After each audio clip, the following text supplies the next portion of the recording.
We want to. I'm sure there's probably someone who's struggling to connect. Or what exactly are we waiting for?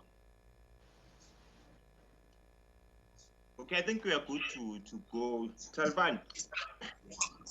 Yes, I think we're good to go. Everyone is here, Mbaula.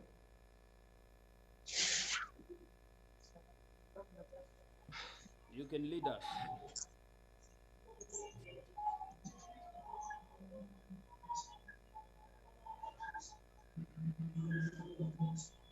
MJ, are you good? Yes, I am. Okay. Mr. Kuman, are you good? Yes, I'm good. Yes, I'm good, Baul. All right. Then Panda Studios, are you good? Yes. Epilwe? Yes, we're good. I'm good also.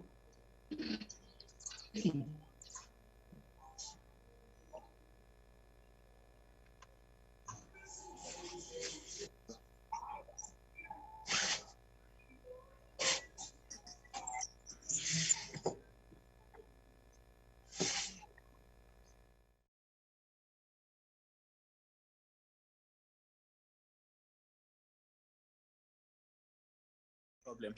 This guy. Mbaula, let's start.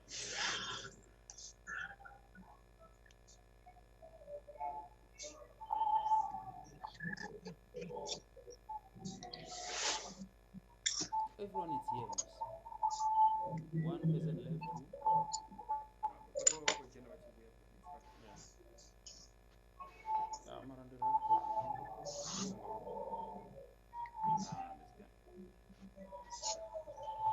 Who, Mbaula? This guy.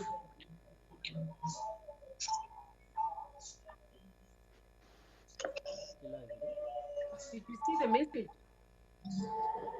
Paula, they sent you a message. You can start.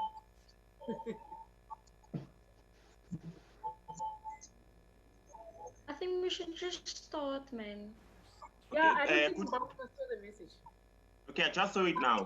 Okay, good day, everyone. And welcome to the National Dialogue. And obviously, we are commemorating Youth Month and the impact that, the youth of June 16, 1976 actually had. So obviously, when the Wildcat Foundation conceived this idea, they had the notion that they need to combine all 9 young people from all across South Africa, to share their experiences in relation to the work that they are doing as agents of change and social activists, in all sectors of the community, in all sectors of the industry. So essentially, the dialogue seeks to celebrate the impact and the work that young people are doing in their respective communities and respective societies. So hence, we even have a guest speaker, Mr. Mtweni from the NYDA, as an organ, that identifies themselves as midwives that accommodate the interest of young people. So also, we were given a hopeful topic, which is youth positioning themselves post COVID-19, because COVID in itself brought uncertainties, it brought confusion. But as young people and as agents of change, it is unfair for us to be hopeless when everyone else is, hopeless. So as young people, with the work that you are doing, as pastors, as philosophers, engineers and doctors, we have a different message with which we ought, to promote to the entire society. So the essence of this dialogue, it is to actually interrogate, to say, what tools can we actually employ as young people to mitigate and meet up with the uncertainty that COVID has brought, with the confusion that came up with, COVID. But there is also a light at the end of the tunnel. But then how do we combine our respective tools in navigating this uncertainty? So with that, I've just set the tone for the forthcoming dialogue. But I think central to everything, it is important that all of us do introduce ourselves with the work that you are doing and our anticipated results in as far as the dialogue is concerned.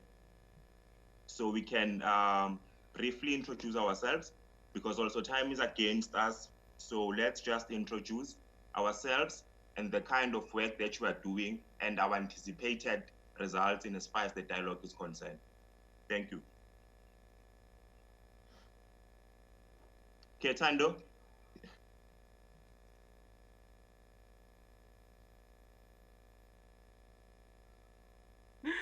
Baul, I was hoping that you wouldn't start with me.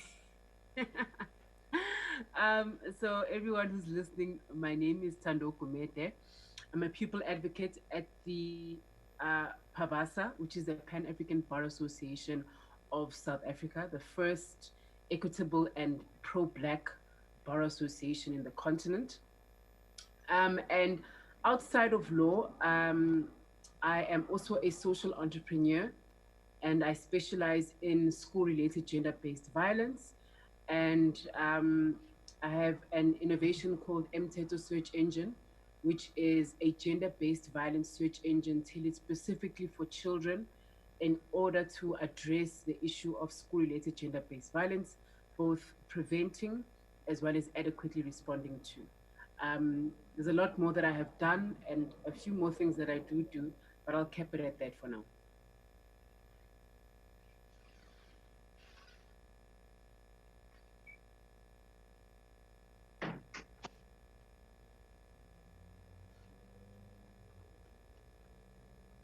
Okay. Orlando, let's just introduce ourselves and the work that you are doing. Okay.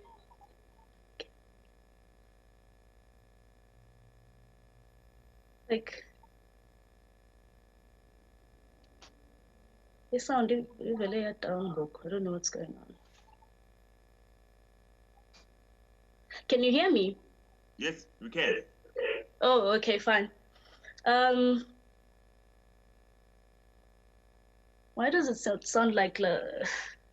Can you hear me? I can hear you.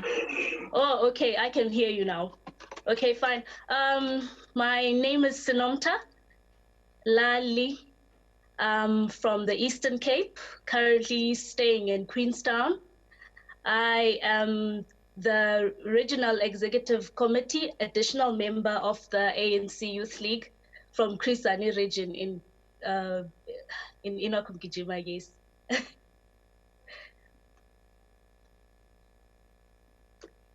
Sounding at Ted? You can hear me still? Yeah, I can hear you. It just keeps on disappearing. I don't know what's going on. Maybe it's the network. Okay. It keeps going blank. We can still hear you. But you can still hear me. Oh, okay. We can still hear you. Oh, okay, fine. I'm also a social activist in my community. I've also done some community work with teenage girls, especially with dealing with the gender-based violence.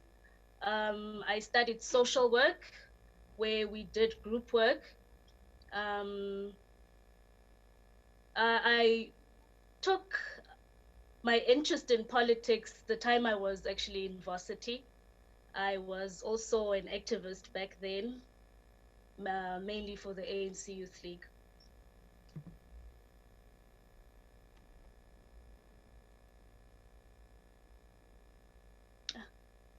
Can you still see me now? It just keeps on disappearing. It's confusing me. I don't know what's going on. Sinomta, we can hear, even if we don't see your face, but we can hear you. Oh, okay, but it's Yes. fine. Okay, I think for now I'm done with the introduction. Thank you.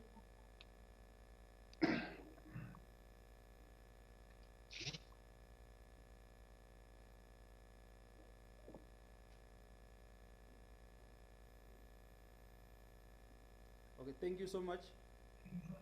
My name is Tarifani Chitomromoni. I am from Limpopo. I currently do programs on youth development and SMMEs development. So my background is I'm an environmentalist by profession, but I've got strong interest on youth development and assisting young people to build their businesses and grow and become role players in the main economy. Thank you.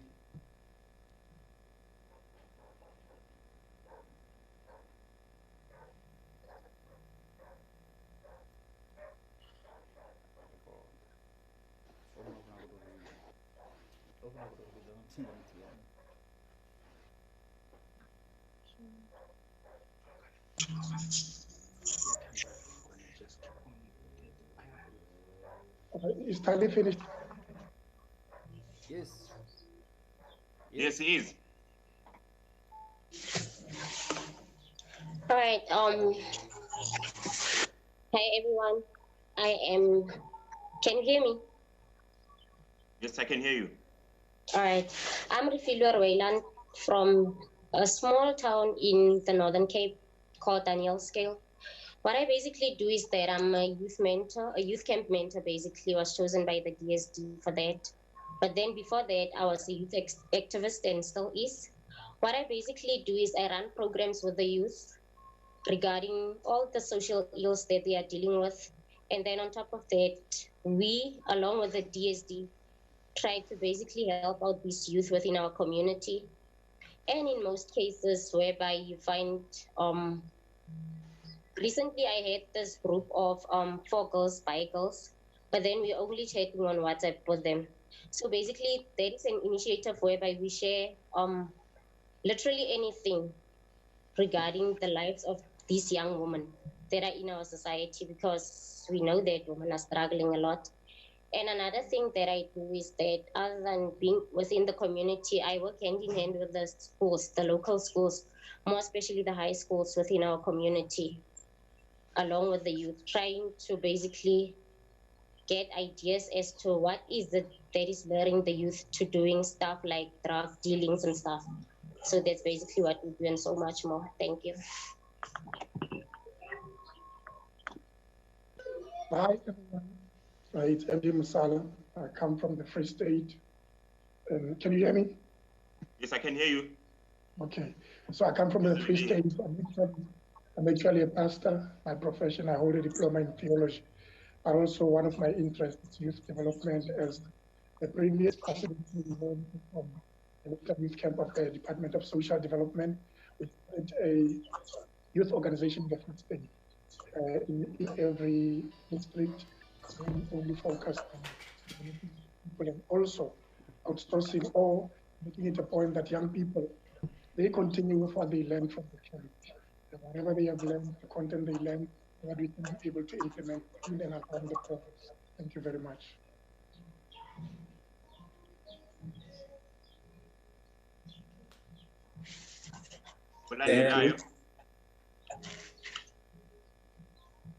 Hello. Hello. Yes. Thank you, everyone. I'm Saloma Linga, all the way from the Northwest Province. I'm an entrepreneur, a social entrepreneur who has devised a safety upper body mindset ecosystem. I'm also involved in various entrepreneurial development, including the Youth in Business South Africa, which is mainly an organization based on promoting more job makers than job seekers. I'm a business mentor who's working hand in hand with ESCOM Expo to mentor young school kids to join innovation and entrepreneurship. I'm also working with Black Umbrellas, which is a small enterprise development agency, which is mainly involved in also mentoring small businesses. Thank you. Hi everyone. This is Umsi Kumalo. I'm from KZN. What I do is to keep young people educated. I run an organization called J2 Scholars. So what we basically do is we assist them with career guidance and applying to universities. And also in noticing that most young people right now are graduates, but they are not employed, mainly because they have challenges in choosing careers that are still relevant within the market space of and job opportunities, something like that. So that's what we basically do, and I'm really looking forward to the engagement with this thing of with this topic. So yeah, that's basically it.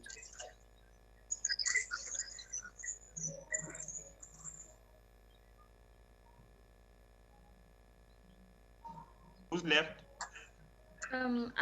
Hi everyone. My name is Kimberly Scott. I'm from the Western Cape, and I'm the Deputy Secretary of the South Africa Youth Council, which is site in the Western Cape. And by profession, I am a junior researcher.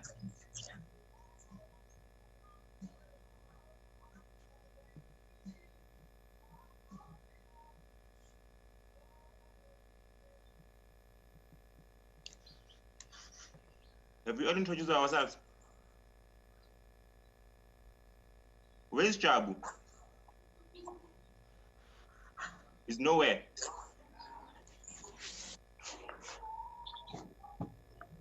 Totally fine. I think Jabu is struggling. We can just continue. He'll pick up. So everyone has introduced him and herself. Yes. Beautiful. I think now I will hand over to Utalifani to introduce the guest speaker, right? Is Mr. Sfiso ready? Yes. All right, awesome. Okay, Talfani, I will hand over to you to introduce our guest speaker, who will be actually treating, the sensitivity of the subject with which we'll be discussing namhlanje. So I will hand over to you, and because we are pressed for time, can we make it brief so that we can extract as much as we can from this dialogue? Because at the end of the day, we need to have intellectual fun, we need to keep our tongues and minds busy. So let's also do that, with the issue of time at heart. So Talfan, I'll hand over to you to introduce our guest speaker. Thank you so much, my lead. Today we are going to have a young leader who is currently leading us at the National Youth Development Agency, NYDA. He is also involved in some political activities with the African National Congress. So I don't want to waste a lot of time because we are running late. So I will immediately send it over to our guest speaker, Mr. Sfiso Mtweni, who will definitely take us through the position where we're sitting now as young people to then say what is it that we can do going forward and what are the best ways to then maneuver looking at where we're sitting. So I will hand over to our guest speaker, Mr. Sfiso Mtweni. Yeah, thank you very much. Let me greet everyone that is here today, the facilitators of this session, and the young people that are part of this session from all 9 provinces of our country. It's truly an honor and privilege to be able to share this platform with yourselves. Having listened to your introductions, I think we're sitting with quite an excellent group of young people. And probably we spent about 30 minutes just on technical issues. So probably, let me also say a facilitator that, I had given time until 2 o'clock. So I'm hoping that we will by then have covered a lot of ground because I do have other engagements to attend to. And also, just to say quickly, indeed, my name is Isomtso. Till recently, served as the executive chairperson of the National Youth Development Agency.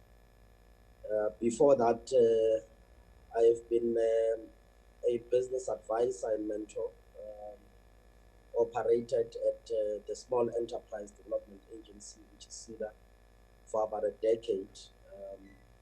Before that, or throughout that period, I've always been a youth activist, having served in various structures of the Progressive Youth Alliance. I've been a student activist in university, where I got an opportunity to also serve as a president of the SRC, and served in various structures of the South African Students Congress and the African National Congress Youth League, where till recently I've served in the National Executive Committee. Before that, served in various structures. And of course, I'm probably one of the youngest leaders in the African National Congress provincial leadership of the Western Cape. So one has been in this battle of youth development for quite some time. And I'm also an entrepreneur in my own right. I was born in a family where entrepreneurship was always at the center of everything that we did.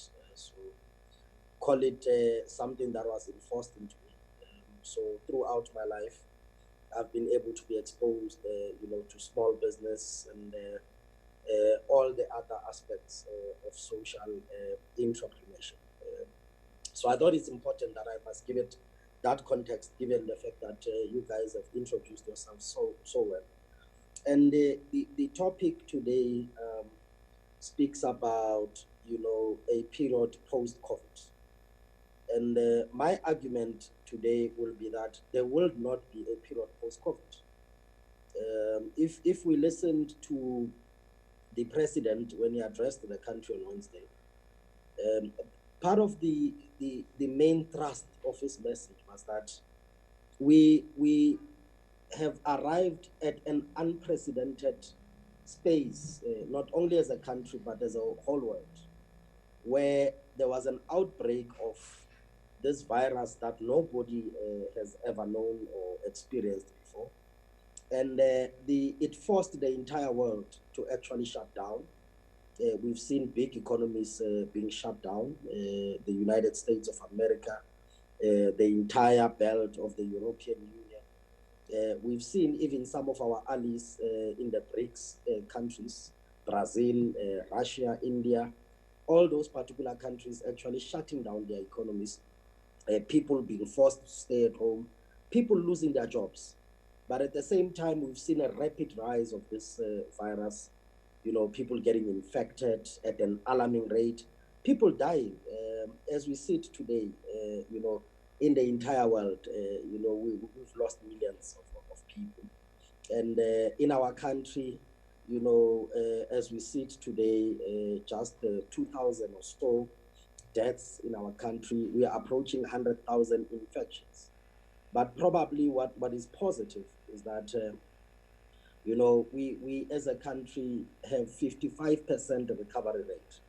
So, which means that, if 100,000 people are actually infected, about 55,000 of those people are actually recovering.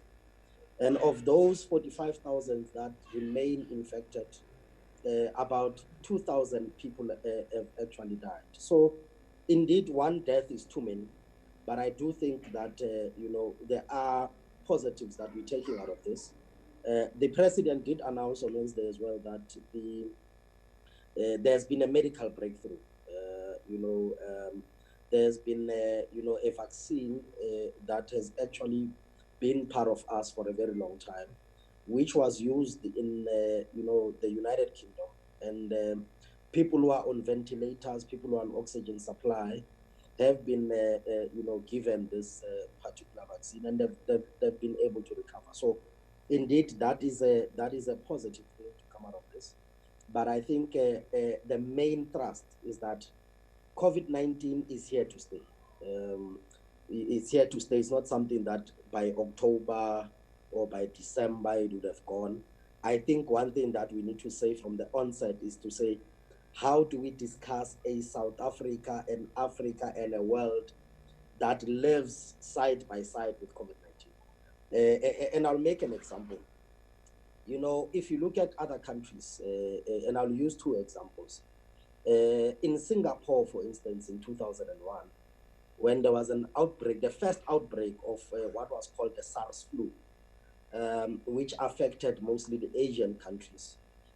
Singapore was one of the hardest hit countries in relation to that SARS flu. The SARS flu actually spread across the world, but not as severe as probably this, because this is also another SARS, pandemic. It's a COVID-19. It's a SARS COVID-19 that has actually emerged.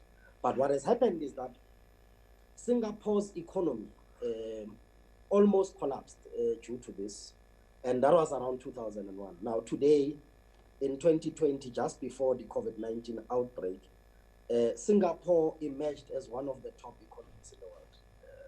And this is a country that is not endowed in natural resources.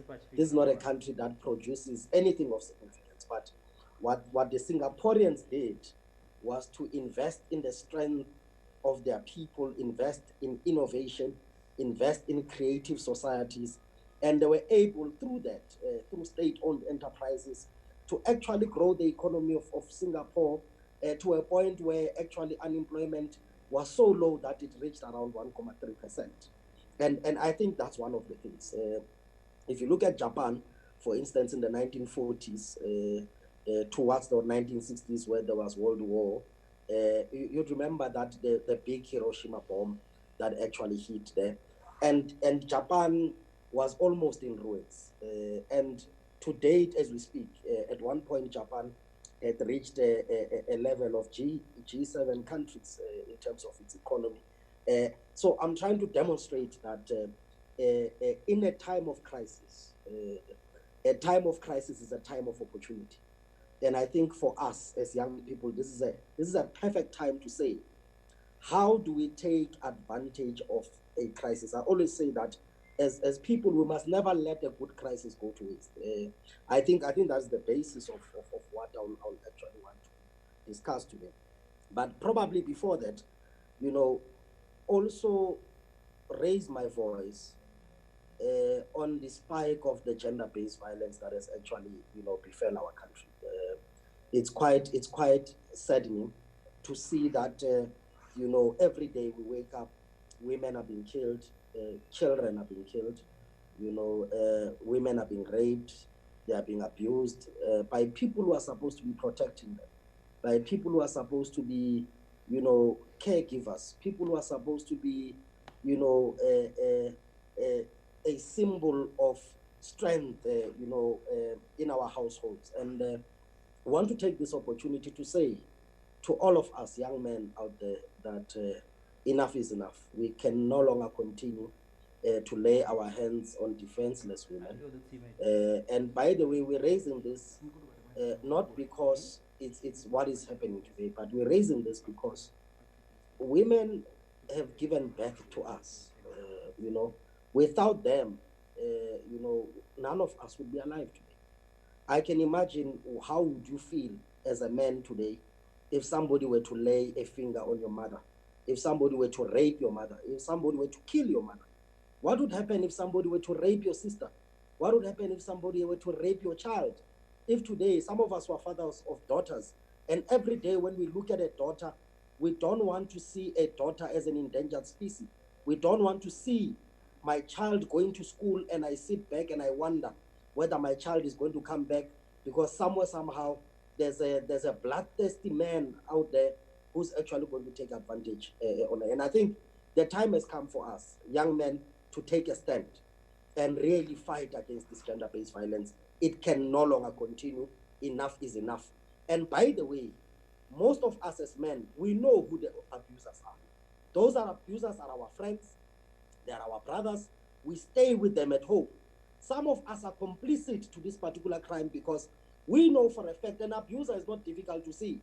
We can see by the manner in which they talk, by the manner in which they relate, and we want to say also, Matot, Uguti, if we is human, just accept it.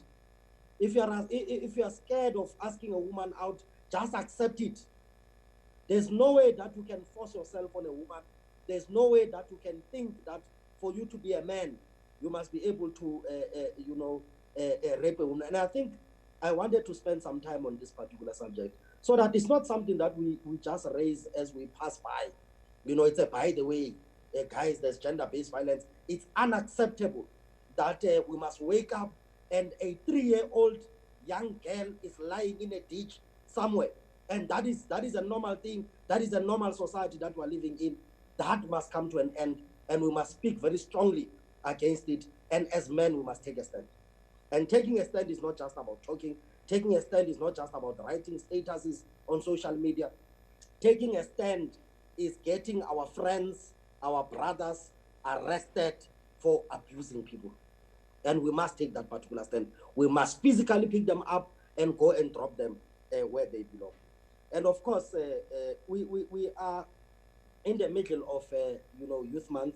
I think you've reflected on it, Mbaula, when we started, and it's quite notable that it's 44 years since the 1976 students uprising, and at times again when we reflect on the Youth Month and we remember and recall the spirit of the heroic young people, the students who stood up against the imposition of the Afrikaans language, not only as a language, but as a means to impose the ideology of apartheid into the people of this country, and to also subjugate a black child and give them an inferior education, is that at times when we recall this particular day, we tend to romanticize history as though those were glory days, those were very tough days.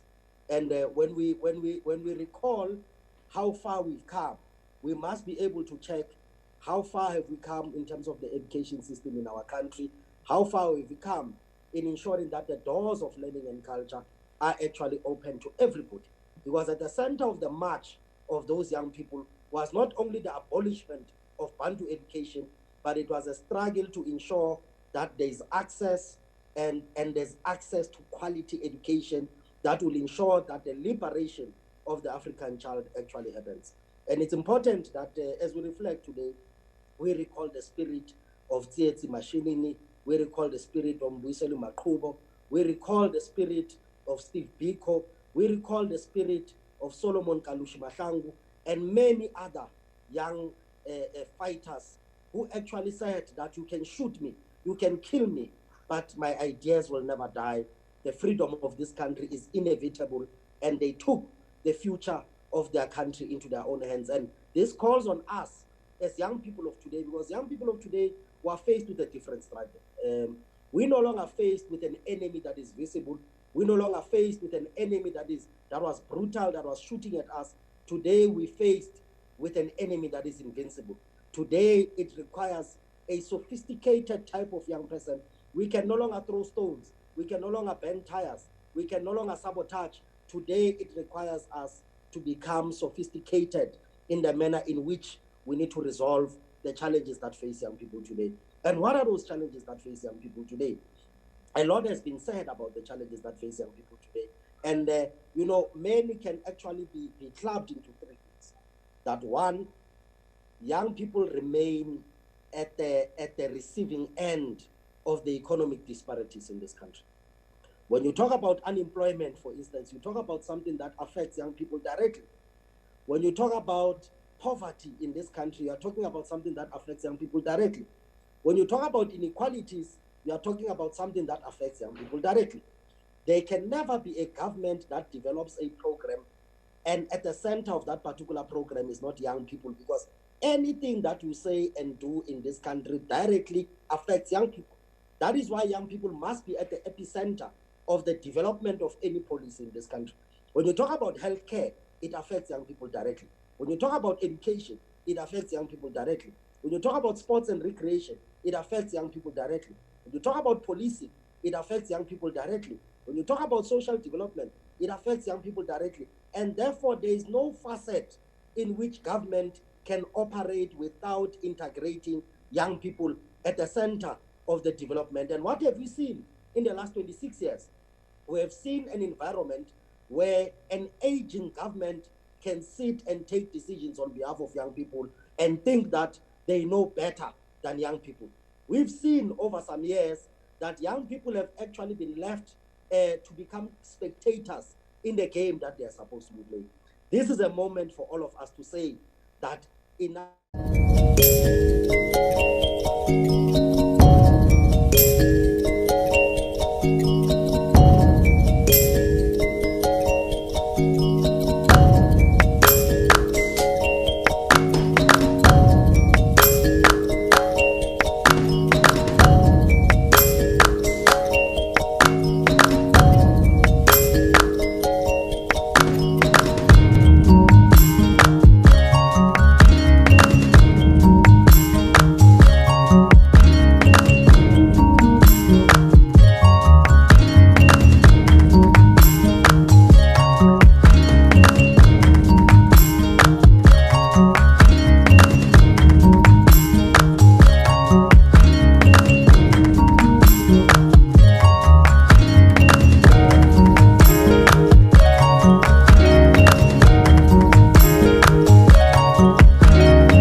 Meeting is timed. I don't know why. I think it's timed, and I don't know. Somebody needs to fix it because it will continue to throw us out. But I think the point that we were raising just before we got cut off is that the time has come for all of us to really take center stage as young people and ensure that we find the solutions that are needed. Now, when I was speaking about youth unemployment in particular, we've noticed that the economy and the manner in which it is actually being designed, it's actually designed in such a way so as to keep young people outside. A simple glance into the job market, they will tell you that, we need a receptionist and we need 5 years experience. Now, why would anybody who has gone through, a university, who's got a degree, who knows really how to answer a phone and transfer a phone to the next office, why must such a person actually have 5 years experience? And if you look into, I was looking at one of the positions that were advertised at ESCOM, and they were looking for a chief operation officer. And they say a chief operation officer of ESCOM must have 20 years experience. Now, that thing tells us two things. One, it tells us that it does not want a black person for that particular position, because 20 years ago, we did not have black people in senior management positions. But two, it also tells you that that position is actually for a white male. Now, the job market is actually designed in such a way so as to keep young people outside of the economy. And the time has come for us to really tackle this particular matter decisively. In some cases where young people are actually absorbed into the jobs, when people retrench, the first people that they retrench is actually young people.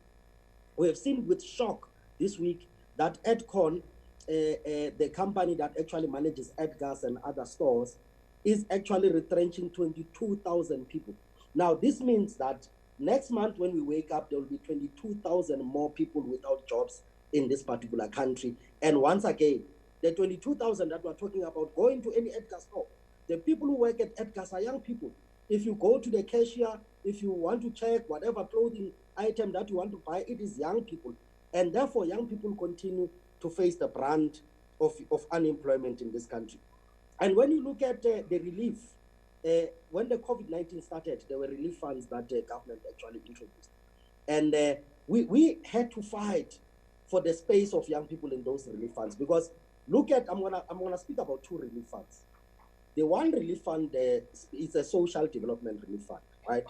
It speaks about we're gonna increase grants, we're gonna, old age grant is gonna double, and so on and so on and so on. And we've always made an argument that young people who are unemployed in this country, it actually costs you more to be unemployed in this country than to actually be employed.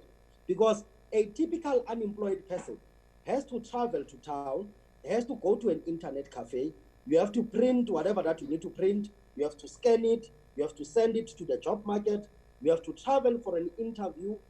Sometimes you get to the interview late because you did not necessarily have taxi fare, and so on and so on. And therefore, when you talk about relief and grants in this country, there has to be an introduction of an unemployment grant that will be able, or what we call a job seekers grant, that will be able to assist young people to actually look for jobs. And I'm very happy that it's one of those things that government has actually listened to. But here's the problem.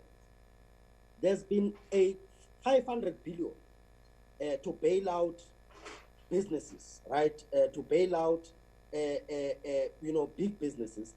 That particular money was seamlessly transferred to big businesses, manufacturing businesses that were closed, and many other businesses that were closed. And yet young people are sitting at home waiting for the 350.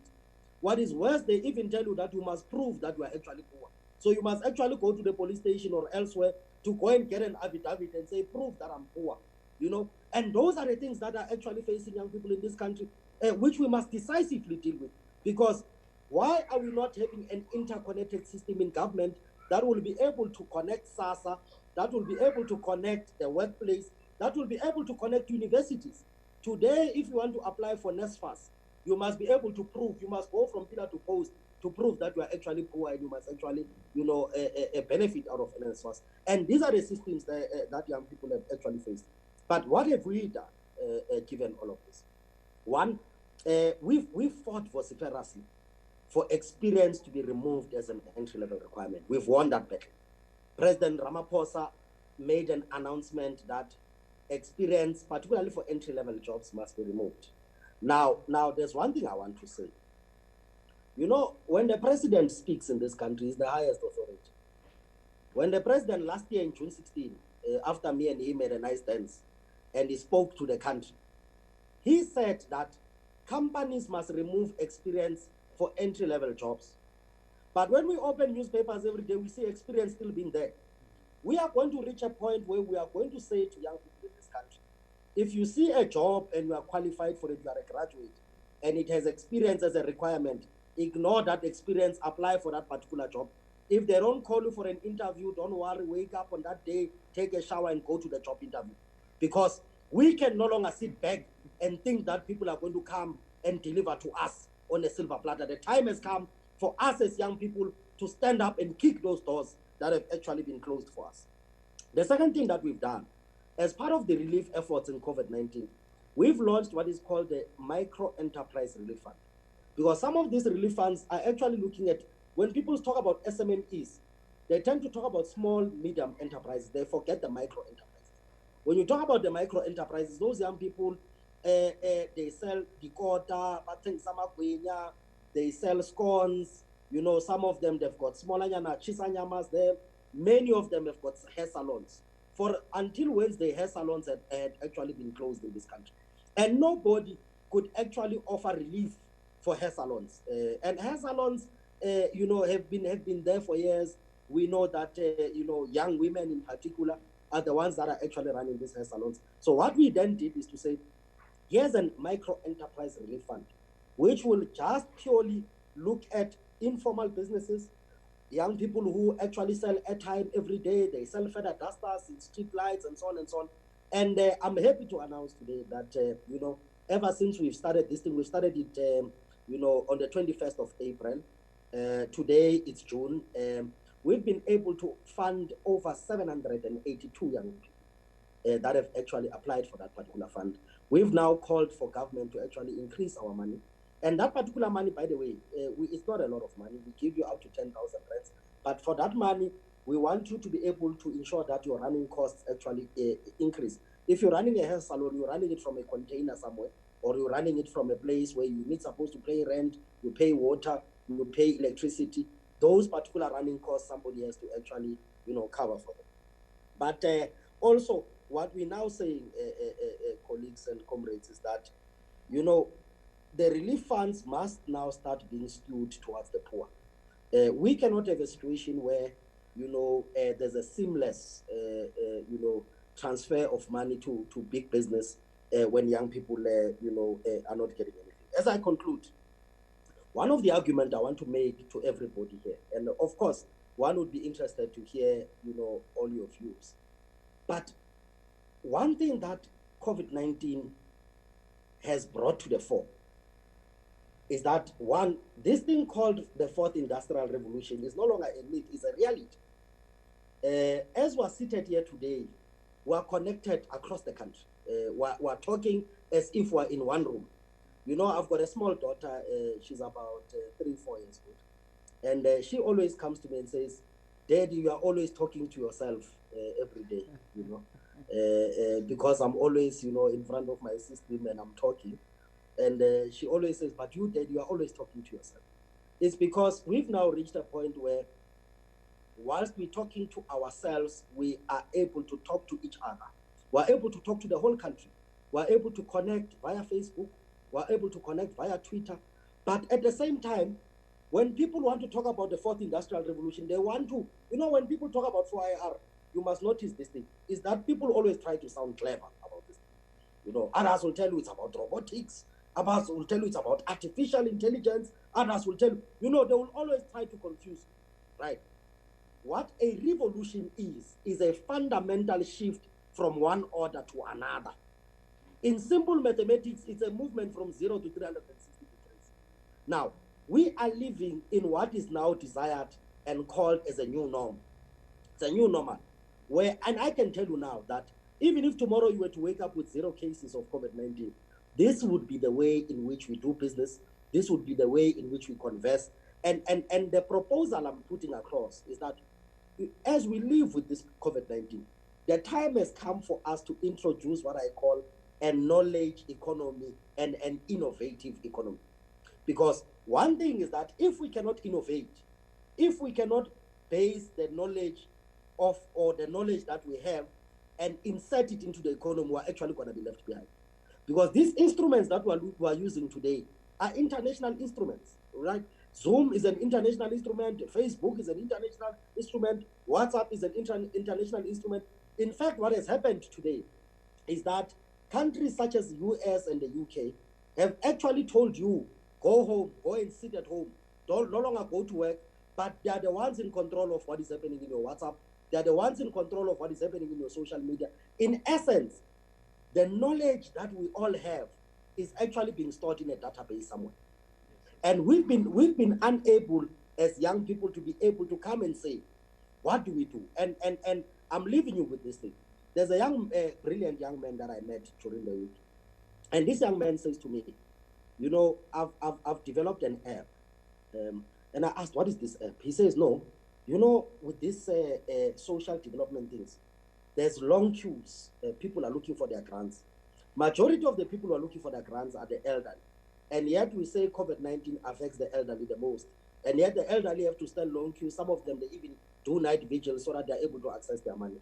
And he also says, those of us who are working, we tend to send our parents money through money market, right? So ShopRite and Checkers innovated and said, send your parents money through us, but they know that when the parents come to get the money, they'll actually spend that money in that very Checkers or in that very shop, right? And they now say, let's develop an app called My Old Lady. What My Old Lady does is that you are able to actually transfer money via this app, and this app is able to do groceries for the elder, right? So you are able to get milk, you are able to get maize meal, you are able to get bread, and so on and so on. And it operates more as an Uber. So you are able to grocer online, and that particular grocery is able to be delivered into the doorstep. Now, here's something that is innovative that we can actually start to look at, to say, here's a social problem, here's a solution to resolve that particular social problem. And I think how we need to think beyond is that we need to be able to say, here's a crisis. It has exposed that our schools are actually not properly built. It has exposed the inequalities that are actually there out there. It has exposed that even simple things such as masks, simple things such as sanitizers, and so on, are in great demand out there. What do we do as young people to ensure that we take advantage of that?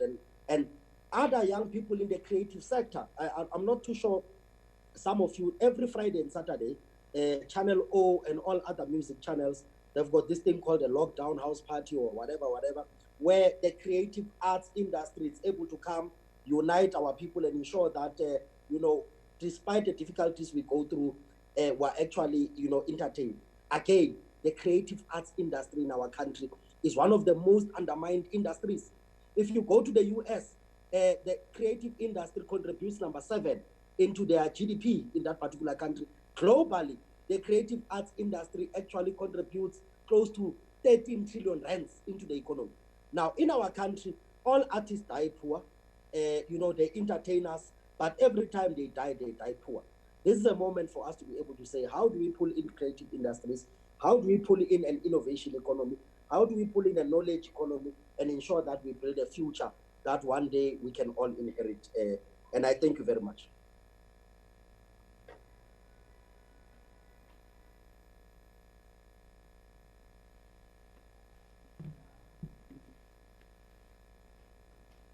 Wow. So how do we clap hands here?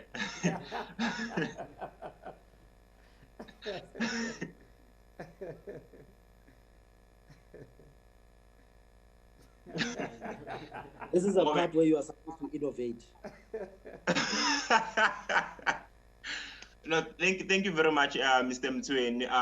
What a beautiful reflection. And yeah, let me just not waste any time and mess up the message and the reflection with which you've shared with us. So I will leave it to the team now to enter into a critical reflection, because Mr. Mtsweni raised central arguments in his presentation, particularly around the issue of gender-based violence. Because we cannot, in all honesty, regardless of time and the anticipated desire, we cannot, in all honesty, anticipate a COVID-free South Africa, yet we neglect, these humongous monster that you are dealing with on daily basis. And central to that, we need to move away from the argument that, what if it was your mother? What if it was your sister? Gender-based violence, it is a crime against humanity. Because once now we locate it within the confines of family, then we are denying the fact that there are human beings in this world. So we also need to shift as we enter into, these critical reflections now and discussions.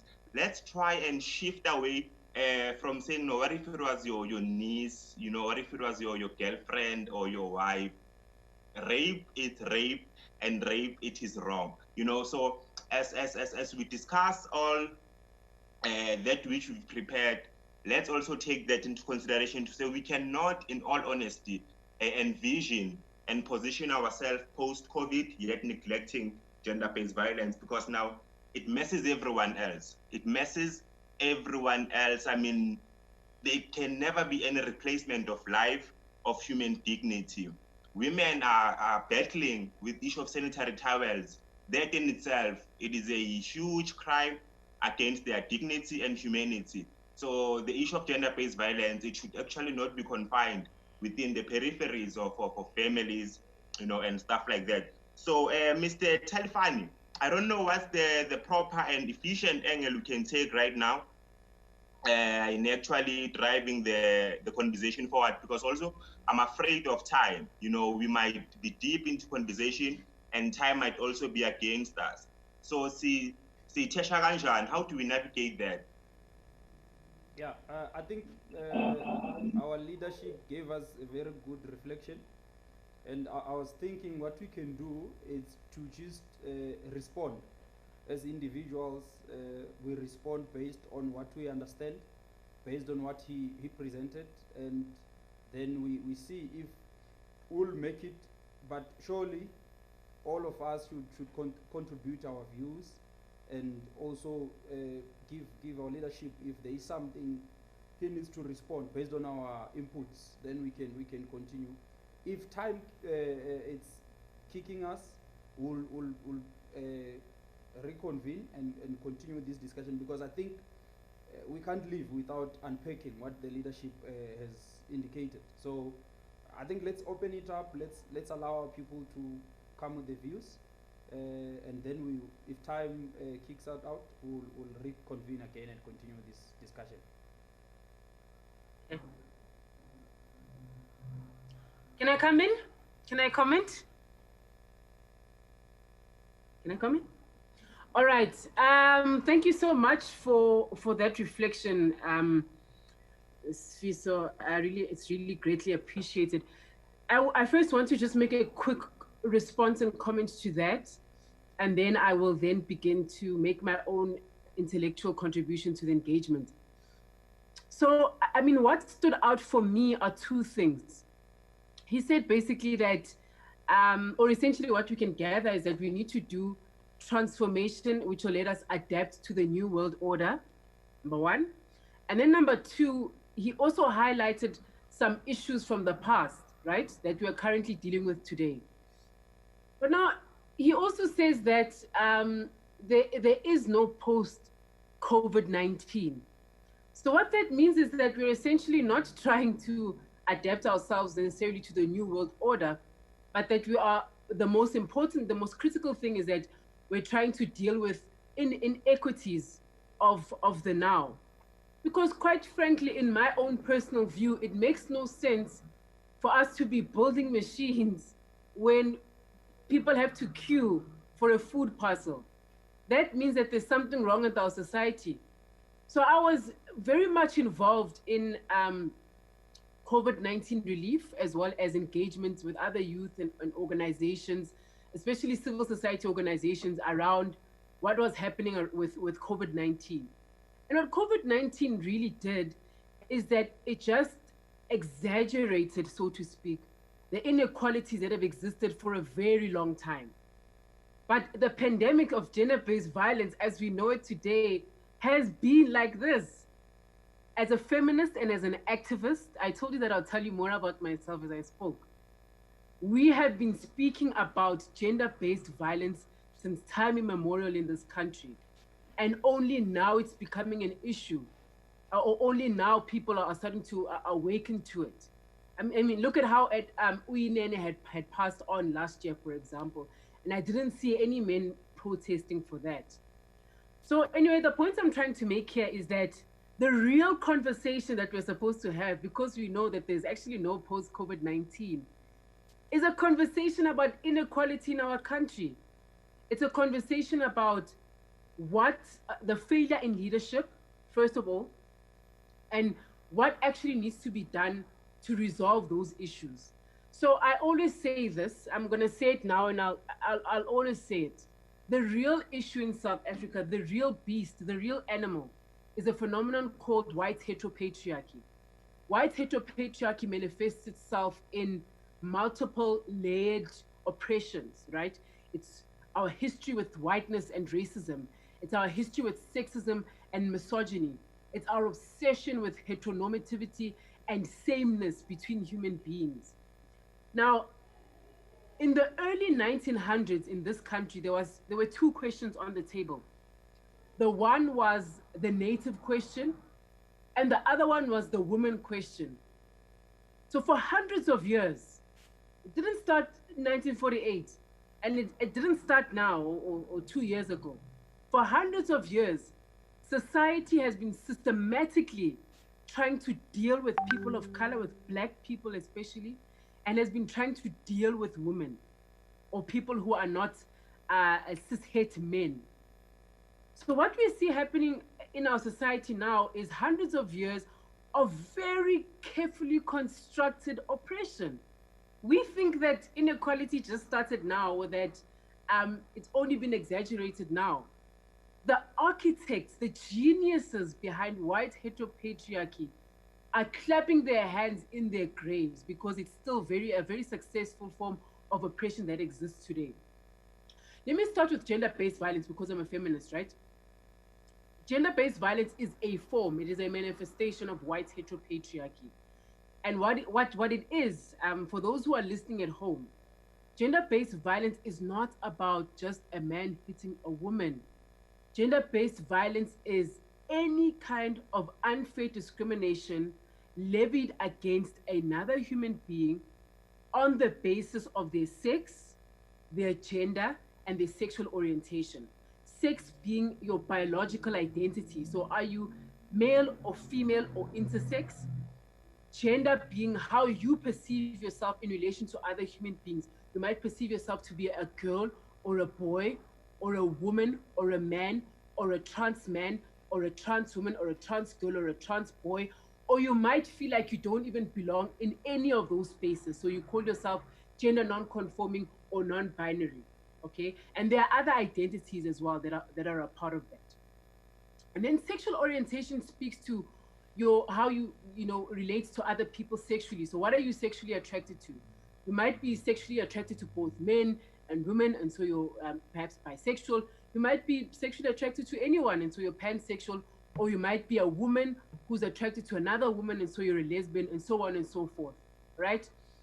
And so, with this description and with this understanding, gender-based violence can occur to any human being. And a good example of this is the death of Kevin Fortuin, who was murdered by a girl, murdered by a 14-year-old girl because he's gay.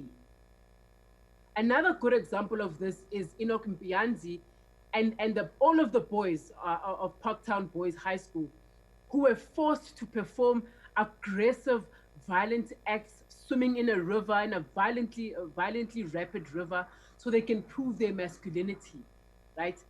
When we send Xhosa boys to the mountain and we cut off their foreskin and use materials that are not even medically hygienic, and if you survive this experience of us cutting off your foreskin, then you are a man. You have to go in your makaza outside when it's really cold. And if you can survive this situation, then you're more of a man. Also, women treating men like wallets. Women perceiving men to have to be someone who contributes financially. And if you cannot contribute financially in a robust manner, then you're not a man enough and you're not good enough. So just from this type of a description, we see that I'm sure some of the people on this panel would be guilty of levying some form of gender-based violence against someone else.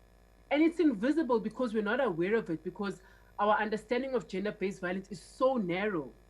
And because we understand it so narrowly, it's not going to change. Unequal pay in the workplace, women being paid differently from men based on the premise that they're women, is gender-based violence. Gender-based violence can be emotional, physical, economical, what have you. And so my parting words, so to speak, or how I want to kind of introduce the conversation is to say what we should be engaging on as the youth in this country is how to dismantle white heteropatriarchy. How do we dismantle the very toxic relationship that black elitist government in this country has with white monopoly capital? The fact that when COVID-19 hit, the president announced that black businesses were going to close and that white super businesses, super rich businesses were going to continue to function. Survivalist business like sex workers, survivalist businesses like vendors, street vendors that sell who sell, by the way, the exact same thing that Checkers sell. How different is a woman selling mangoes on the street from Checkers selling mangoes in their stores? And these are all of the types of highly intellectual engagements that we need to have with one another. I'm not willing to have a conversation with anyone where we're going to sever the type of oppression that we're experiencing. Because whether you like it or not, the death of George Floyd, the death of Collins Kosa, and the death of Tshegofatso Pule, as well as Uyinene Mrwetyana, are all the same systems of oppression. The fact that we don't have land today, as Black people, as people on this panel, as we are leaders, but we don't own land today in our country. Go and read a report called the 25-year review on socio-economic inequality in South Africa. You will be shocked that in South Africa, Black agricultural water that has been, that is for agriculture, which is 70% of water that is available for consumption, 2% of it is for Black farmers. 2% goes to 2 million, while the rest of it goes to the 30,000 white farmers in South Africa. And those are the things that we need to interrogate. The fact that when COVID-19 hit, the president said, it's okay, everyone, all you have to do is to wash your hands and yada, yada, yada. But we don't have water in our communities to wash our hands with. The expectation that we must wear facial masks, and yet people don't have money to put food on the table. But a mask, if you go to this camp, is like 12 rand, which is the same amount of money as bread. All of those things have to be unpacked and to be interrogated. And if we're really going to have a discussion as leaders, that's the discussion that we need to be having. I don't want to hear about fourth and fifth industrial revolution when we can't even, most of us can't even put food on the table. By the way, I am a pioneer of the fourth industrial revolution. Don't get it twisted. My business is high tech. I specialize in artificial intelligence.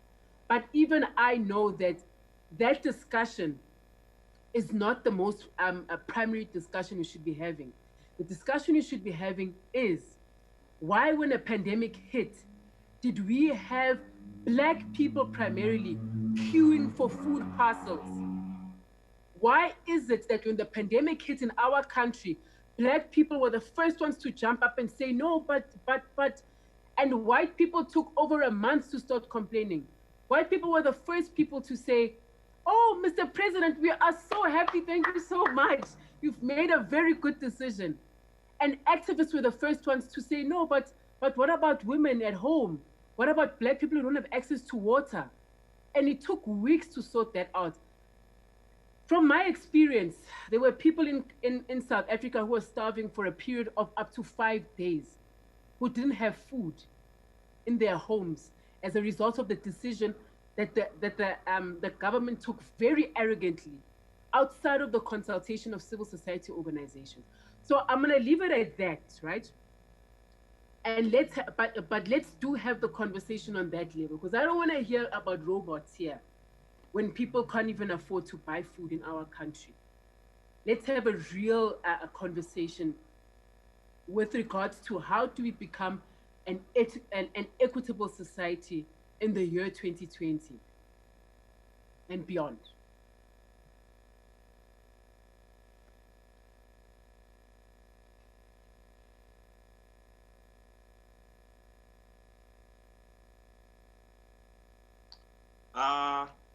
Thank you, Tando.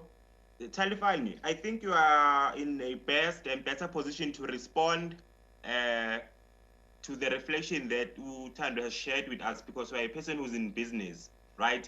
And I also share the same sentiments that we cannot be talking about robots while we are struggling to operate our laptops. So I think the primary and central discussion should be around the issue of also we cannot be talking about robots while women continue to die on a daily basis. I still stick to that, to say there can never be a post-COVID hopeful message while we don't address the issue of rape, of women being violated emotionally, physically, and any other possible way you can think of. So Talifani, in view of what Utando has said, so as someone who's in business, how do you respond to that bearing in mind the issues of institutional and systematic racism that exist in South Africa and lack of transformation. Because I think another conversation that we also need to flirt with, it is the issue of transformation in the business sector and the workplace. So can you kindly, navigate us through that journey? Thank you. Thank you so much, Chairperson. You're putting me in a spot, but it's fine. I think I heard what the leadership said. He indicated what government has done so far to assist young people.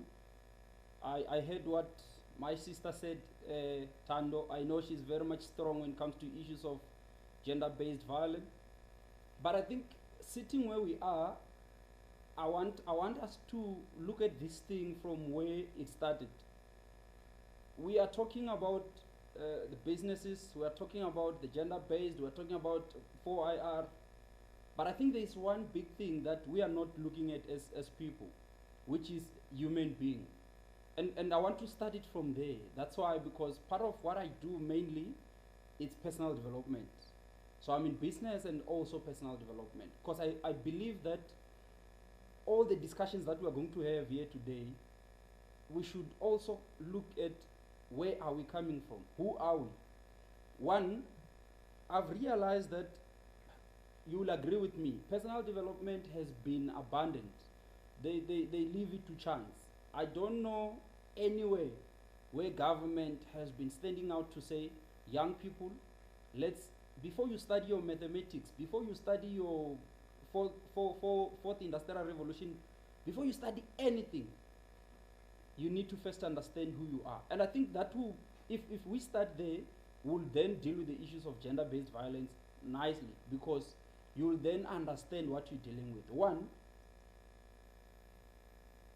I believe that an individual is composed of 4 elements.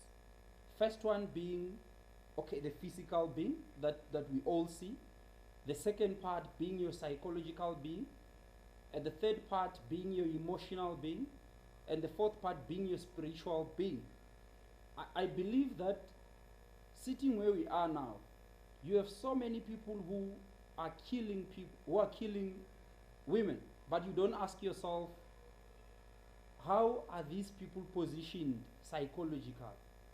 Did we ever, as a country, invest in preparing these guys emotionally, training them to understand their emotions, training them to understand their brains? Because one, I've seen that there are a lot of people, even if when they're in the professional space, the doctors, the professors, they tend to lose their emotions.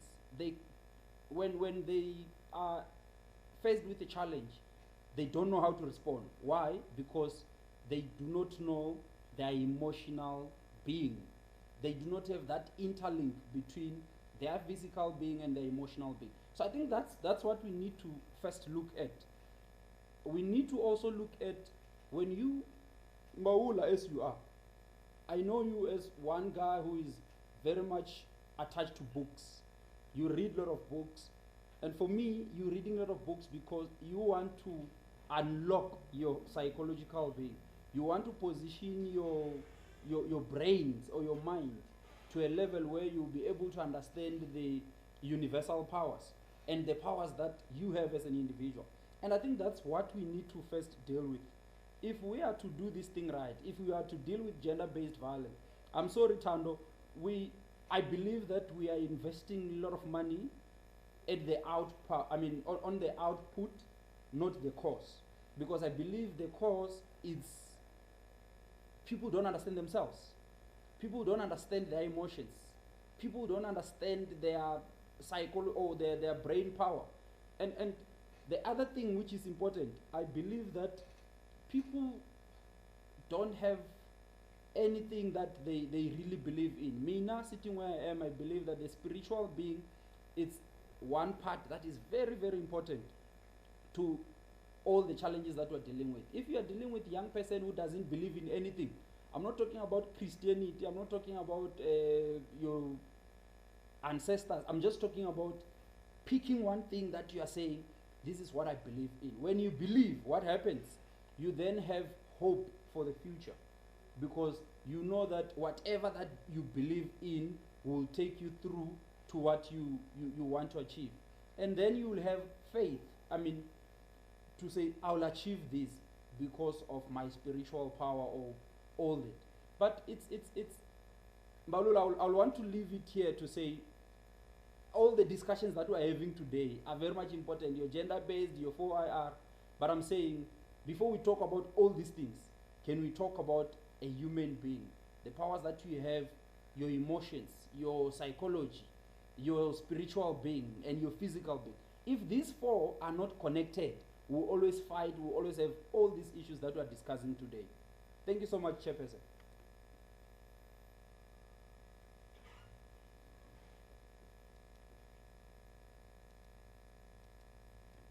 Okay, it's that time again. So do we migrate? Yeah. To the other, do we migrate again? Yeah. Because I'm seeing the time, we are left with less than a minute. So do we take our bags and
Okay.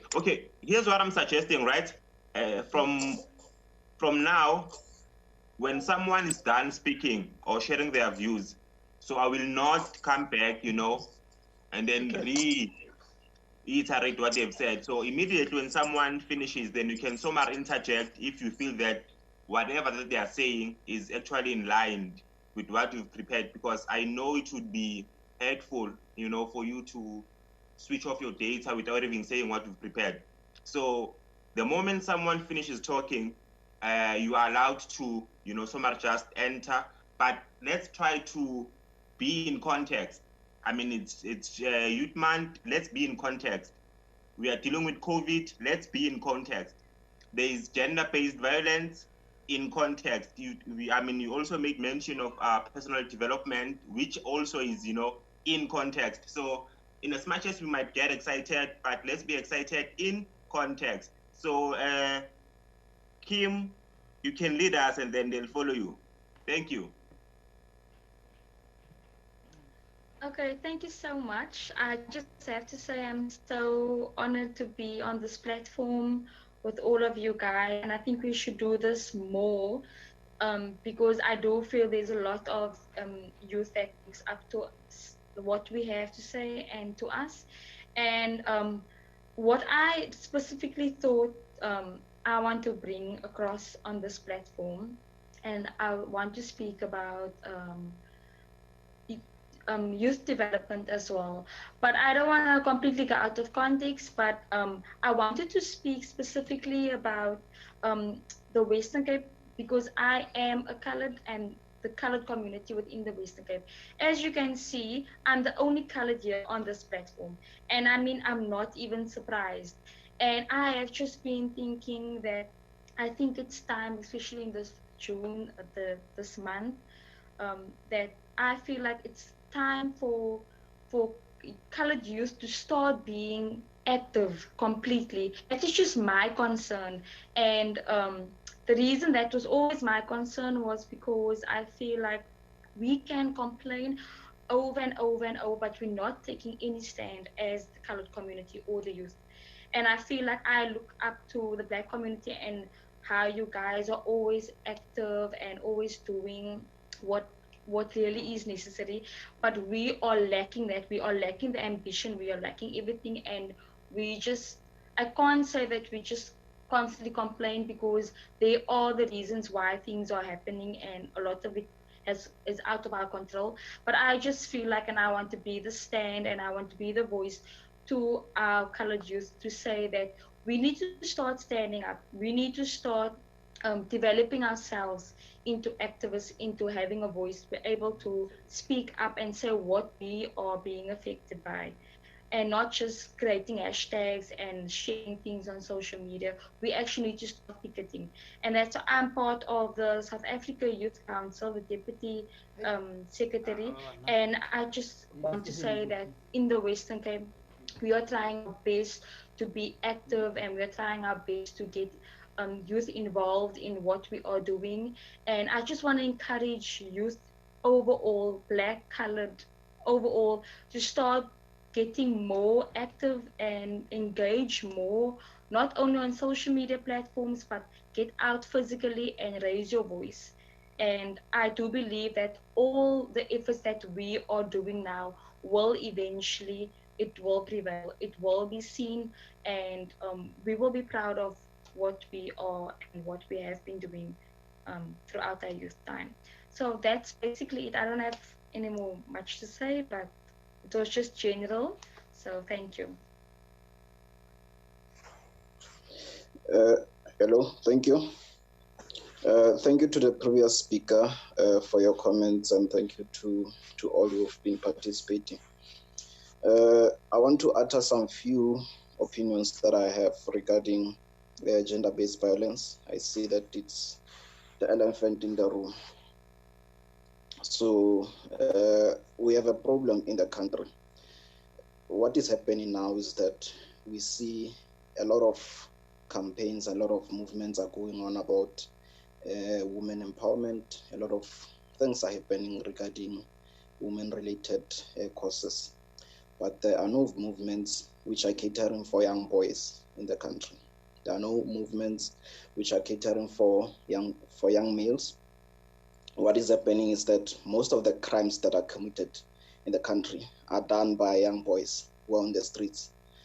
Young boys carry knives, they carry guns, they carry all of these things, not because of they want to, but because they want a sense of belonging. And that is happening to all the young people actually in the country. So we need to have a strategy in place. We need to shape this thing from the ground, because of gender-based violence against men or gender-based violence against women is wrong. It should stop, but it won't stop if we don't mold young kids or youngsters from the ground. In our townships, you'll find that young people are neglected. The young boys are neglected. There's nothing which is going on. There are no any courses which are happening. Soccer is no longer being played in our communities. Sports is no longer being promoted. There's nothing. The only thing that's prevalent is social media, it's PlayStation, which are not even affordable for people who are staying in the townships. So what is left for the young people to do is to dwell into crime, is to go around in the townships looking for something to do. So young people need a sense of belonging. Young boys need a sense of belonging. Young girls need a sense of belonging. They need something to do. And we need to start from there by coaching and mentoring them into ensuring that we build strong young males and we build strong young females. The relationship between the two should be beneficial, and we also need to teach young men to respect females as much as we should teach females to respect young men. So I'm saying we need movement for young boys, we need movements for young girls, and it's the responsibility of the religious institutions to impart that knowledge in the young generation. And it's also the responsibility of us as the young leaders to also participate in that cause. Because now what is happening is that you find we will go and engage, sit in conferences, speak big terminologies of things that are even confusing to some of us, but we are not solving the real cause of the problem, which is also still in our townships. The other thing that I want to talk about is innovation. I'm from a background of entrepreneurship, humble beginnings. I'm still an entrepreneur in the making, and I'm still in development phase. There are a lot of challenges being a young person in South Africa. We are sidelined by our government, we are sidelined by the society, we are sidelined by people who are related to us. The only thing that's left for us is us. We are on our own in South Africa, and that's a fact. What needs to happen in the country is that we need to promote youth development, we need to promote youth entrepreneurship, but the approach that is currently being used right now, it's only some sort of a fashion parade where you find now it's June month, it's youth month now, we are going to just go on and talk about youth and youth and youth. We will have July, we'll be talking about Mandela Day, and then we'll have August, we'll talking about women empowerment until we forget about it and go into heritage things in September. So it's like we need to stop trends. We need to stop going after trends, and we need to look at what are the current problems that we are facing in the country. Youth development, poverty, gender-based violence against women and children. Those are the current problems that we need to solve. How do we solve the problem of young people being sidelined in entrepreneurship? Because we know that's happening currently in the country. How then do we say young people must go into business? But here I'm in business, but when you're in business, you can't even do business with a white-owned company because of they will come to you and ask you, do you have experience of what you've been doing? Do you have compliance? Do you have capacity, which is obviously a team? Do you have the resources to execute that particular business transaction or whatever that you are embarking on? Those are the challenges. You go to CIFA, you go to NYDA, you go to IDC or any other funding institutions, they will tell you that no, you need to go and do a business plan. Who will do a business plan for you? It's a consultant who will cost you a lot of money, or maybe you probably use CEDA to do that. And then when you go and ask for funding from them or support, they will tell you that no, your business plan is not in par with what you are looking for. But the same thing was done for you by the entity of the government, by the state-owned entity, which is supposed to assist the young people. So it's a problem. The other thing, innovation in South Africa. We are preaching young people must be innovative. Young people must be innovative. Young people must come up with ideas to solve problems. I have countless and countless of innovations in my archives. I'm mentoring young and high school students who are doing innovations and science expos. What is happening is that those innovations die once the youngsters grow up. Because what is happening is that you find a person will come up with an idea. There's no support structure to assist and grow innovations in the country. There is no entity, there is no model which is based or positioned to develop innovations in South Africa. You need to go overseas into the US, into Canada, in order to find partners who will assist you to develop your innovations. There are no entities which are funding innovations in South Africa. Innovation is different from business where you say, I'm supplying meat to restaurants. Here's my product. This is what I need. This, like, the value chain is already there for other businesses, but for innovations, for new market innovations, you need to create that value chain. And part of creating that value chain is, which means that you need to explore, you need to study, and you need to, at some point, create those things. So a new innovation in the market, you need to be patient with it. You need to nurture it. You need to develop the person who's behind the innovation. You need to put in a lot of financial resources into it. So that's the problem that we're having in the country. And lack of adaptation to new products and services. It's okay if a product comes from overseas, it's easy for us to adopt it. If it's done by a local person, it's very difficult. Whether young or old, it's very difficult. So the problem still lies within us as South Africans, as young people, that we need to support these things, and we need to have proper structures in place to deal with those issues. With the sake of time, I would like to pause here and allow other team members to also have some input. Thank you. Can I come in? Okay, can everybody hear me? Hello? Okay, I'd like to add on what Silo said regarding gender-based violence. So basically, the thing is with this entire gender-based violence thingy, in most cases, we tend to forget the boy child. In most cases, we tend to only focus on the female, whereby it's wrong against, it's basically, how can I put it? In most cases, you find that we're encouraging women to do this and this and that, but then we do not cater for the boy child. Because in most cases, you find that the crimes that are being done, as Silo said, are being done by the male. But it's not only to say that it's the guys that are committing the crime and everything. There are women that are also doing the very same thing to other guys. It's just that it's a norm within our society to say that guys must be strong, male mustn't cry, men don't cry, basically. I don't know where that norm comes from or whatever the case may be, but then we've got to kill this ideology of saying that men shouldn't cry or men shouldn't do this and this and that. Because before being men, they are also human beings.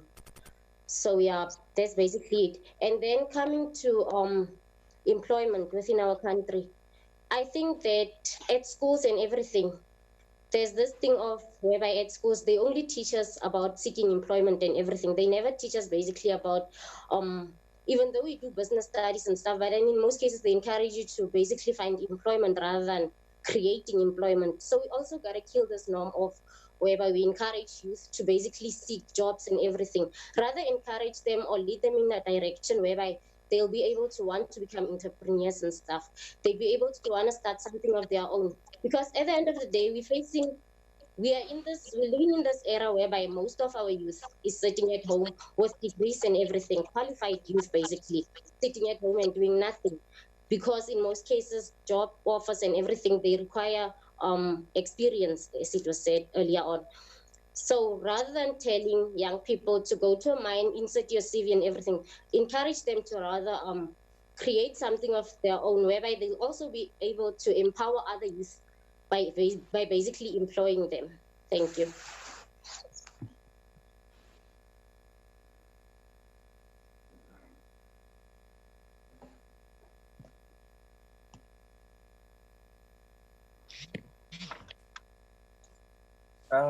Can I come in?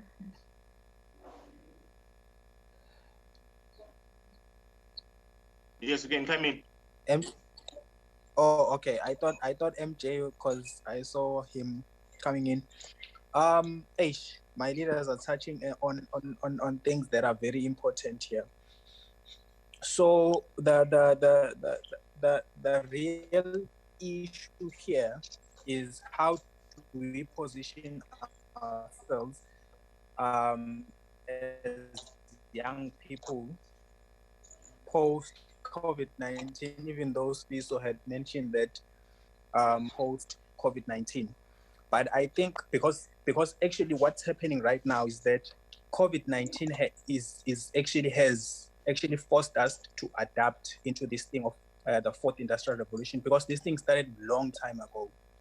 A lot of young people are not employable because of the same issue of the fourth industrial revolution. Like we have a lot of qualified young people who are graduates, but they are not employable. Maybe because we didn't position ourselves for such times, and we didn't prepare ourselves for times like these. That's why we call this pandemic something that came as an unprecedented time.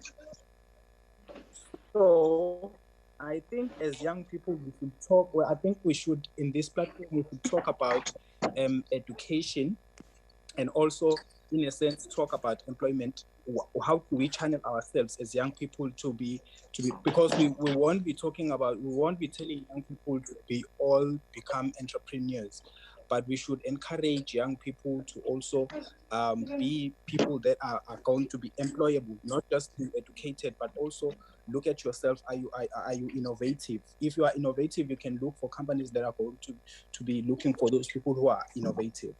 So I think in such platforms, when we talk about issues that affect young people, we shouldn't maybe eliminate the basics, like Silo had mentioned, that we have issues that affect young people, but we are not talking about them.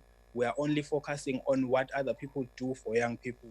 Maybe as young people, if we can have maybe platforms like these, as Kim had mentioned, that we need to have such things more often, so that maybe one young person will then mention what's happening within their community, within their space. How are they planning to maybe solve those problems and those issues? I won't dwell much on the gender-based violence, because I think Utando had she spoke very well on the issue, and it needs abantu abafana nayo who are going to be making sure that when we talk about gender-based violence, I think we should understand it very deeply, so that we can be able to advocate something that we are educated on, and also give space to people who do not understand it, ukuthi understand, so that when it happens, we can be able to then deal with it as young people. So maybe in this I would firstly like to thank you, Wildcat Foundation, for this platform, because I really feel like without me being here, I wouldn't have learned so much. I've been taking notes and I'm like, yo, these young people are very powerful. So for me being here, I think I've learned so much. Maybe I'll be able to start talking about gender-based violence and advocate it to other young people. Thank you so much. Can I come in now?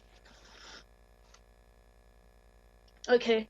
Once again, I'd like to say thank you to the Wildcat Foundation for making this a platform that allows young people all across South Africa to have these kinds of engagements. And it is very important that as the youth of this country, we start opening platforms where we talk about this pandemic and the after effects and the effects that it had on our economy.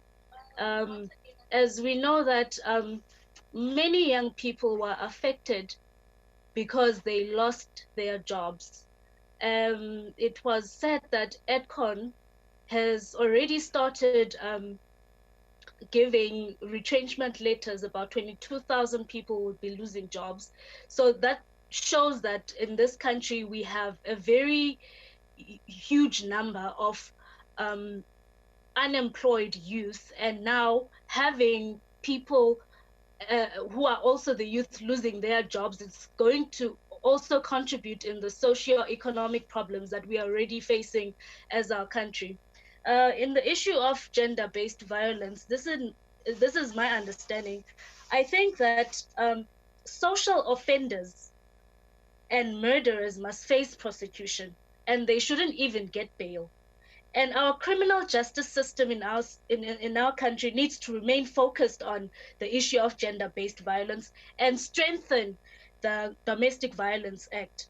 So by having the justice system advocating to the issue of gender-based violence, I think that many young women will start to feel that at least the call now is very loud and clear, and that we should start um, we should start to be able to engage and to also try to find solutions on how to deal with the gender-based violence. And someone did mention that the gender-based violence, it starts at our homes. It starts with the gender roles.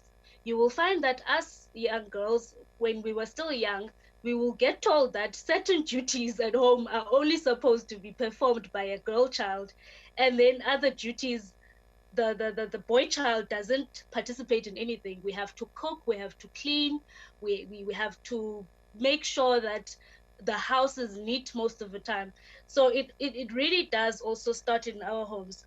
Um, we need to also play a greater role in helping to challenge patriarchy and masculinity. I definitely agree with Tando on that one. And we also not to only need to focus on the girl child, we also need to focus on the boy child by having prevention projects which will seek in engaging young men, which will also teach them about gender equality. Just to touch a bit on youth entrepreneurship programs, in my understanding, I think that this should all begin with the speedy amendment of the National Youth Commission Act that provides for the establishment and constitution objects and functions of national youth commissions, and to provide for matters connected with. Secondly, the review of the National Youth Development Agency that seeks to provide for the establishment of the objects and functions, and the agency to provide for the manner in which it is to be managed and governed, amongst many other things, but to also provide for the regulation of its staff and members in financial affairs. Now, I think most youth, they are aware about the National Youth Development Agency, but you will find that sometimes they cannot access offices of the NYDA in their towns where they come from. And this is also something that we need to look at, because we have many young entrepreneurs and many young aspiring people who are also part of the who are also establishing their own small medium enterprises. So when they need financial assistance, they should know exactly where they need to go to. Yeah, that's about it.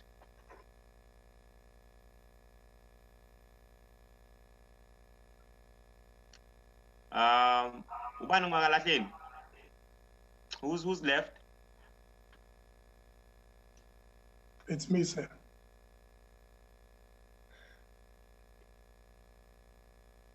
Hello, can I chip in? Yes. Thank you very much. Yes, you can. Thank you. According to the way Mr. Sfiso has alluded, he said, whenever there's a crisis, there are great opportunities as well.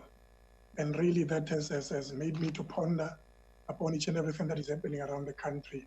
That really this is a time and a chance for us to prove ourselves as young people. I can say as a brigade of young people in this time or in this generation, for us to point out ourselves, because the issues that we are fighting with or that we are fighting against might not be the same as the youth that fought in 1976, but yet we have something in our doorstep that needs us to stand as this generation. And one thing for sure, it shows that we are the ones that we've been waiting for. Nobody else is coming after us. So we have to work in such a way, work hard in such a way that it's as if there's no other youth that are coming after us or that are coming to represent anybody in this country. So everything that we do, we should do it with excellence, we should do it with patriotism. We should also do it knowing that we should empower ourselves personally, because I think and believe that personal empowerment or self-empowerment in this regard is the one that is going to show us the importance that if we want to take over in the country, or if you want to change what is happening in the sphere of our country, the only thing that we have to do, we have to be very strong in terms of our personal skills. And in the famous words of Frederick Douglass, he said, it is easier to build young boys than repair broken men. In other words, it's easier to raise young boys and teach them what they have to do or what they ought to do. For them, when they are grown, they can be able to know already in the society which role they should play and repair broken men, because we are dealing with a lot of broken men in the society. And there's somebody who said that, just that I didn't jot it down, when she said we only focus on the girl child. And that's very true. We only focus on the girl child, we forget the boy child. Each and everything, the programs are Take a Girl Child to Work campaign, but we don't have anything like that when it comes to boys. We leave them out, we don't teach them anything. When women gather for women empowerment sessions, when women gather to advise one another, when older women gather to empower young women, older men does not do the same to empower young men. Of which young men, when we are old, we have to be the heads of the households. We have to be the ones who are giving direction, who are visionaries, who are leaders in our communities. And if we don't grow up to be that, in other ways, we are going to live in a society that is having a lot of disparities, a lot of differences, a lot of challenges that cannot be able to be easily sorted out. The challenges that will be there forever, or the challenges that will be there until the existence of humanity perishes. And the other thing as well that I realized is that what we have to be doing at this time as young people, we really have to focus on the skills that we have as individuals. But what is it that you have, the solutions that you want to bring in our society or in our country? What is it that you have already that you can give out? It's a question that can come and ask us, because although there's an opportunity among the crisis, but this is a challenging opportunity as well. It's not an opportunity that is coming just to give us everything on the silver platter, or spoon feed us everything that is ought to be given unto us as young people. But it requires us to have something, because I believe for you to be able to say you want to fund a young person in a community who's running a business, that young person has to meet certain requirements. And that young person has to have a certain background and knowledge of what they are doing. Let's make a practical example. A young person who's involved in farming is supposed to be someone who knows about seed processing, or somebody who's well aware of their industry, of the changes in their industry.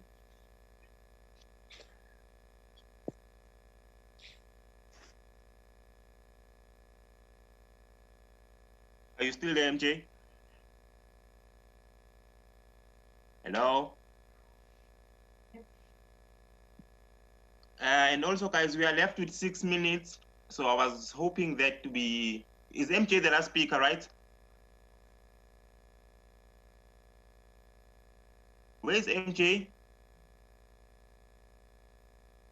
think his connection is oh. I think his connection is out. Okay. All right. What do we Talfani? Vera.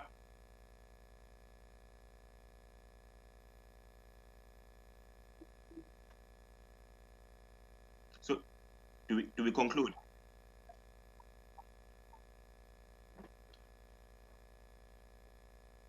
Okay, nice one. Hi, okay, guys. So mind if I can chip in just for like 2 minutes? Okay, we are left with 5, eh? Okay, cool. Yeah, we are left with 5. Make it brief. Okay, cool. So just having listened to everyone, I want to give practical solutions as to how we can go forward and how we could perhaps collaborate if that's everyone's desire. So I think that in order for us to tackle everything from gender-based violence to racism and whiteness, there's a two-pronged approach, that is societal change and behavior, as well as I think a legalistic approach. I'd say that we need to go into our schools, teach gender norms, queer identities, teach about patriarchy, teach feminism, and there are children who actually wrote an open letter asking to be taught those things. The demand is there, and I think that we need to start doing that type of work. When it comes to the question of where we should be positioning ourselves post COVID-19, we should be positioning ourselves to fight structural inequality in our society in every way, shape, or form. I think we should move to dismantle things like virginity testing, abolish all types of initiation practices, both at schools, religiously, as well as culturally. And I also think that we should challenge things like unequal pay in the workplace, as well as other kind of justice ecosystem related issues. But we don't have enough time to unpack that, unfortunately. So I'm going to go directly into what some of the people were talking about. In terms of entrepreneurship and innovation in our society, as a young entrepreneur in the tech space, I find that it's not that there aren't innovation. It's not that Black people are not smart enough to think of that. I've been part of the ESCOM Expo for Young Scientists for years. There are plenty of ideas. The government just doesn't care to invest in human capital. So what I recommend is that we actually have a summit on youth entrepreneurship.